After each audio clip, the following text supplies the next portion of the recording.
In today's episode, we're going to stir the pot and debunk some myths about retirement planning. And trust me, by the end of this, you might be just completely rethinking everything you had in your head about retiring strong. So picture this, you're getting closer to your retirement years and you have this burning question on your mind. How much money do I really need to retire in style? Or retire in whatever it is you want. Retire in comfort. Retire in the ability to go and do the things you wanted to do that you always dreamed of in retirement. Well, hold on to your hats because it's not as much money as you might have thought. Let's kick things off with a bang and let's assume you had your sights set on retiring with $50,000.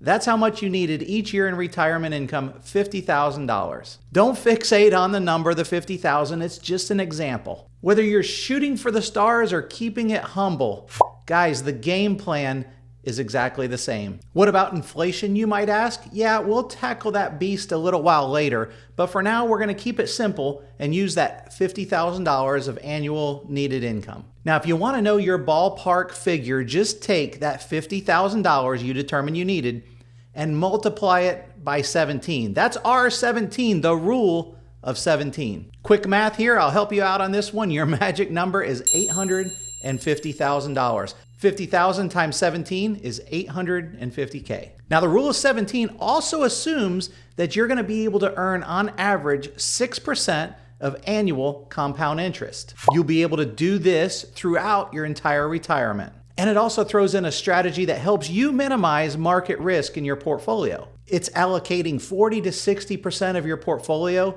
in a no-nonsense annuity. Low fees, guaranteed growth, and lifetime income. Sounds pretty good, right? Now, if you're kind of side-eyeing that 6% return, you're not alone. Most retirees are sailing or proceeding with that 60-40 balanced portfolio. That typically means 60% in stocks and 40% in bonds. And here's the kicker. According to Fidelity, the average Joe's portfolio is very close to that.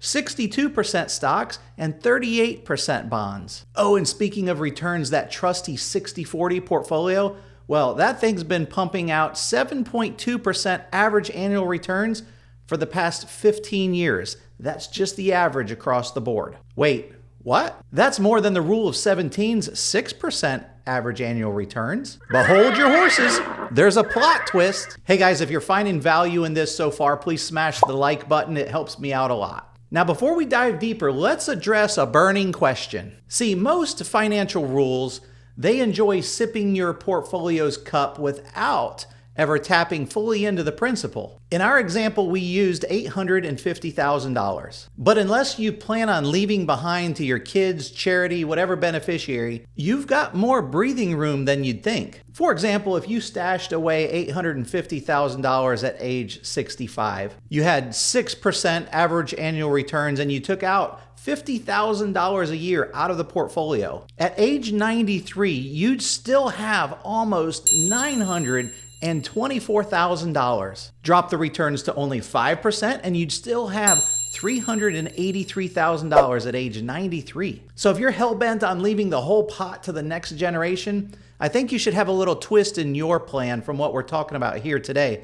You might consider life insurance. Now let's chat about why annuities should have a seat at your retirement table, especially when we're talking rule of 17. Imagine this, someone throws $400,000 into an annuity before retiring. And boom, they've got $41,000 per year guaranteed for the rest of their life, regardless of how long they live. No strings attached. It doesn't matter what life throws their way, what the stock market throws their way, what the economy throws their way. They've already got $41,000 out of that $50,000 example. The rest of their portfolio, Social Security, and the principal they never invaded to boot. Hey there, YouTube family. If you're loving the content on this channel so far, could you do me a solid? Smash that subscribe button. It really does a lot and keeps me super stoked about churning out more and more videos each week.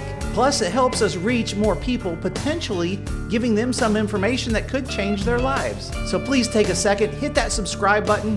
Thanks a million. So what about inflation, you might ask? It's already covered. The annuity income and Social Security alone do what you got to do to keep up with inflation in your portfolio. Plus, there's a hefty chunk of your portfolio left over, just making it rain with compound interest. Now let's take a closer look at Fidelity's report when it comes to retirement spending. When it comes to food, entertainment, and transportation, these expenses stay consistent, showing minimal fluctuations. However, housing, on the other hand, shows a decline, especially as you approach the age of 75. And healthcare, as you might imagine, that is where expenses increase. But here's where it gets interesting with healthcare. Healthcare costs tend to peak, in other words, top off, between 55 and 74 years of age. After that, they level off and actually dip down into a slight decrease by the time people reach 75. When you put this all together, some of the things that went up in cost, some of the things that went down in cost,